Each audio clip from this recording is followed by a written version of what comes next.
You didn't mean to drift this far from yourself. It just happened slowly, quietly, like a gentle erosion. Not a storm, not a collapse. Just a lifetime of saying yes when you meant no, of being praised when you performed, and overlooked when you were real. Somewhere along the way, goodness became your survival. It wasn't the radiant kind that glows from within. It was the tight, weary kind, the one that smiles when it wants to scream, that stays quiet just to keep the peace, that bows its head, not in reverence, but in resignation. You thought this made you virtuous. You were taught that this made you good. But now, in the quiet moments when your phone's off, when no one's watching, when your breath slows, and your thoughts wander, something else begins to whisper. It's not rage. It's not rebellion. It's something even more frightening than anger clarity. The kind of clarity that doesn't shout. It just sits in your chest and murmurs, I don't want to keep living this way. And maybe you've tried to ignore it. Maybe you've told yourself it's selfish, that it's just exhaustion, or pride, or some passing storm. But the ache hasn't passed. It's grown quieter, deeper, like roots pressing into dry earth, looking for some place that still feels like home. And maybe that home is you. Not the you that smiles through discomfort. Not the one that earns love by erasing herself. But the one who knows, deep down, she was never meant to be obedient, only whole. They told you it was strength, this ability to swallow your truth, like a bitter pill, and smile anyway. They told you it was grace to nod in agreement when your soul whispered otherwise. And they called it virtue. But maybe what they really meant was silence. A silence that didn't just still your voice, it muted your instincts. It softened your spine. It dimmed the colors of your essence until even you forgot what they once looked like. You see, from the time you were young, you were celebrated for complying, not for questioning. You were loved for staying quiet, not for speaking up. You were told that humility was holy, but only when it meant making yourself small enough to fit someone else's comfort. You didn't get to learn what it meant to trust the shape of your own soul. You only learned how to shrink it. So you confused kindness with self-erasure. You thought compassion meant self-denial. You mistook surrender for obedience and courage for rebellion. But what if all along your silence wasn't virtue? It was training, a soft domestication, a rehearsed disappearance. And now, every time your truth rises like a wave, you hold your breath. You brace for guilt, because the world has taught you to flinch at the sound of your own voice. But healing begins in the place where obedience ends. And healing is not loud. It does not slam doors or shout through megaphones. It just begins. A little tremble in your chest. A whisper you don't ignore this time. A boundary that holds. A no that doesn't need to be explained. And with every small return to yourself, the silence loses power. Not because you're louder, but because you're truer. And the truest things don't have to shout. They just have to breathe. I used to know a woman named Elise. She wasn't famous or flashy. She was the kind of person everyone liked because she never made anything about herself. She always showed up, always listened, always said yes. You know the type, right? The friend who never cancels even when she's exhausted. The coworker who picks up the slack without being asked. The daughter who remembers every birthday but forgets her own needs. She once told me, and I'll never forget this, I don't think anyone actually knows me. They just know the version of me that's helpful. And she wasn't saying it with bitterness. She was saying it with sadness, a kind of quiet grief. Because somewhere between trying to be kind and trying not to be a burden, she forgot how to just be. There was a moment that broke my heart. We were sitting at a cafe, small place, kind of noisy, and I asked her out of nowhere, "What do you want right now?" Not what's practical, not what's polite, just want. She looked out the window for a long time. Then she said, "I don't know. I've never been asked that way." That's when I realized she wasn't living a life. She was managing one, keeping everything running, holding it all together, but never really in it. She wasn't angry. She wasn't lost in any dramatic way. She was just gone, like a ghost of herself. You'd never know it from the outside. She was always smiling in photos, always showing up. But inside, there was no color left. Just grayscale days and nights where she went through the motions. And maybe you know someone like that. Maybe you are someone like that. Maybe you've learned to be so good at disappearing that no one even notices you're missing, not even you. But here's the thing. That version of you, the one who's always available, always agreeable, always, okay, she's not the whole story. There's more. There's the part of you that's been waiting quietly, hoping you'll come back for her. And maybe this is you turning around. I had this conversation once, late at night, with someone I care about deeply. He looked at me and said, "I just want to be a good man." And for some reason, it made me pause, because I could see the weight behind those words. Not a proud declaration, but a burden. A deep, tired ache that said, I don't know who I am if I'm not pleasing someone. And that struck something in me. Because how many of us are walking around with that exact same ache, wanting to be kind, fair, generous. But underneath that, there's fear. Fear of being misunderstood. Fear of seeming selfish. Fear of being seen as anything other than good. You start saying yes when you're tired. You apologize for things that aren't your fault. You hold your tongue even when something inside you is screaming. And it feels like virtue, like maturity, like nobility. But sometimes it's just fear in disguise. Fear wearing a halo. I'm not saying kindness is wrong, or that humility is weakness. What I'm saying is, when goodness becomes a set of rules you can never question, you're not free. You're just obedient. And eventually, that obedience starts to cage you. It becomes harder and harder to tell the difference between your true values and your survival strategies. You forget what's coming from your heart and what's just habit. It's like you're still in the room, but not really there. Your smile arrives, but your soul stays behind. You stop asking yourself, is this true for me? And instead, ask, will this make me lovable? Will this make me safe? And that's when, you're not choosing goodness. You're trying to earn your place. But what if you didn't have to? What if being good didn't mean being small? What if the most radical thing you could do was tell the truth, even when it's messy? To love without losing yourself. To serve without self-erasing. Because real goodness isn't fearful. It's grounded. It's clear. It's free.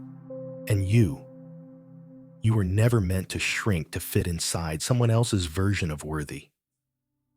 You were meant to grow so fully that the light pouring out of you could never be mistaken for obedience. There's a small pottery shop not far from where I live. Tucked between a florist and a bakery, it's easy to miss. But one day, I wandered in looking for a gift. And I met a man there, older, soft-spoken hands covered in clay. He told me he'd been making pots for over 30 years. Beautiful ones, balanced, symmetrical, technically perfect. They sold well. People admired his work. But then he paused, smiled a little, and said, "Funny thing is, I didn't enjoy any of it." I was surprised, but why, I asked. He looked at the shelf behind him full of flawless vases, and he said something I'll never forget. "I spent so long trying to make what others would praise, I forgot what I actually loved making." He walked to the back and showed me a different shelf. Uneven mugs with bold colors, strange curves, pots shaped like rivers, suns and stories. "These," he said, "these are mine." They weren't perfect. Some wobbled, some cracked, but they were alive, full of soul, full of risk. He said these didn't come from trying. They came from joy, from letting the clay speak instead of forcing it into something polite. And then he added, almost like a confession, "I only started making these after I let go of trying to be good." That stayed with me, because I think a lot of us are like that potter. We've become so good at shaping ourselves into what others admire, what sells, what fits, that we forget what it feels like to move from joy, not performance. There's a different kind of strength that doesn't shout or prove or strive. It just flows. It creates. It gives. Not from duty, but from aliveness. When you stop trying to be enough, you start remembering that you already are. That's when your voice softens, your hands steady, and your heart finally has room to breathe again. Have you ever watched sunlight pour through a window? Not aiming, not performing, just arriving. It doesn't pick favorites. It doesn't wait to be invited. It doesn't wonder, did I shine enough today? It just shines. Because that's what light does when it's full. That's the kind of giving we often forget exists. Because most of us were raised to believe that giving is noble only when it hurts. That goodness means effort. That kindness requires sacrifice. That love, real love, always comes with a little bleeding. But that's not true. At least, not entirely. Yes, love can stretch us. Yes, giving asks something of us. But it doesn't always have to cost your soul. I once heard someone say, "You can't pour from an empty cup," but I think they missed something. You also can't pour when your cup is only half full, because then every drop feels like a loss, a depletion, a transaction. But when your cup is full, truly deeply full, you don't even realize you're pouring. It spills naturally, from laughter, from clarity, from that deep inner knowing that says, I don't have to give everything to be enough. But I also don't have to hoard my heart to stay safe. True generosity, the kind that nourishes instead of empties, comes from wholeness, not from hunger. It's not look at how much I've given. It's this is too beautiful not to share. When you're overflowing, you stop needing applause. You stop asking, was that enough? Because you know it was never about keeping score. It was about being so grounded in yourself that you could let life move through you, like light through glass, clear, honest, and without hesitation. Have you ever packed a box you weren't ready to open again? Maybe it was an old journal, a photo album, a sweater that smelled like a version of you you barely recognize anymore. We all carry things we don't want to face, but we also carry versions of ourselves that we're scared to release. I think we all have a version of us that's quietly dying. The version that was built to please. The one that kept the peace at any cost. The one that smiled through things she should have walked away from.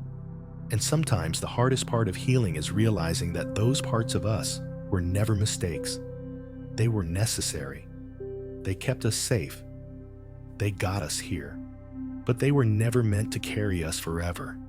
There's a quiet death that happens when you stop being who the world trained you to be. It doesn't look like a breakdown. It's not loud or dramatic.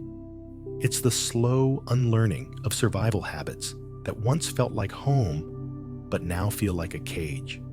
It's realizing I don't need to say yes to be loved. I don't need to be small to be safe. I don't have to perform to be worthy. It's a shedding, not a loss, but a return. A return to something quieter, more rooted, less obedient, but more honest. I remember talking with a friend who was right in the middle of it. She said, "It feels like I'm mourning someone who's still alive me." And I understood, because letting go of your old self isn't just freeing, it's grief. It's confusing. It's lonely sometimes. But there's beauty in that, because grief means something mattered. And maybe finally what matters most is you. Not who you pretended to be, not who you were praised for being, but the part of you that's always been waiting to breathe. And maybe this is that breath, right here, right now. There's a kind of silence that heals, not the awkward kind, not the kind filled with tension, but the kind that wraps around you like warm dusk after a long, chaotic day. It's the kind of silence where you finally stop performing, stop proving, stop bracing for disappointment. You just are. And at first, it can feel uncomfortable, like an empty room with nothing to distract you. But if you stay just a little longer, you start to hear something softer. Your own voice. Not the loud, confident one, but the fragile whisper underneath the one that says, "I miss me." We live in a world that fears stillness. If you stop posting, you're forgotten. If you're not productive, you're lazy. If you're quiet, people ask, "Are you okay?" But maybe quiet is not a crisis.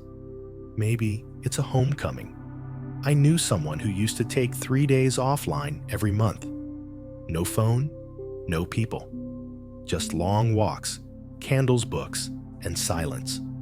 People thought she was eccentric, but she told me it was the only way she could remember who she was beneath the roles, the routines, the noise. "I don't disappear," she said. "I return." And that stuck with me ever since.